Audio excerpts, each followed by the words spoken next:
नमस्कार मंडळी. आज आपण बनवतो आहोत बांगड्याचं कटलेट. त्या बांगड्याचं कटलेट झटपट बनवण्यासाठी आपण सर्वप्रथम एक बांगडा घेतलेला आहे. इथे मोठ्या आकाराचा बांगडा हळद आणि मीठ टाकून आपण उकळून घेतलेला आहे. एक 5 मिनटं उकळून झालं की आपल्याला या बांगड्याला यामध्ये काढून घ्यायचं आहे. आता याचं आपण गर काढून घेतलेलं आहे आणि काटे काढून टाकलेले आहेत.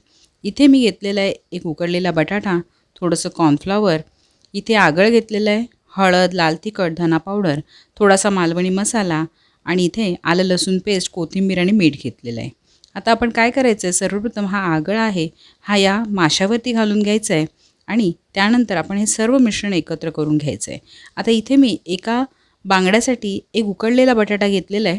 आता याच प्रमाणामध्ये तुम्ही हे प्रमाण वाढवू शकता. आता आपण सर्व मसाले आणि सर्व जे जिन्नस आहेत ते एकत्र करून घेणार आहोत. छान आपल्याला पीठ घालून हे मिश्रण व्यवस्थित एकत्र करून घ्यायचे. अशा प्रकारे मिश्रण एकत्र करून आपल्याला त्याचे गोळे करून घ्यायचे. आता हळूहळू करून यामध्ये पीठ घालून घेणार आहोत. आधीच आपण पीठ घालून घेणार नाही आहोत कारण कॉर्नफ्लॉवरचं पीठ जास्त करून पाणी आपलं ॲब्झॉर्ब करतं.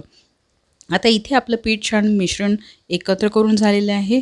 एकदम व्यवस्थित त्याला दाबून चेपून मळून घ्यायचं आहे. कुठे काटा वगैरे लागला तो काढून घ्यायचा आहे.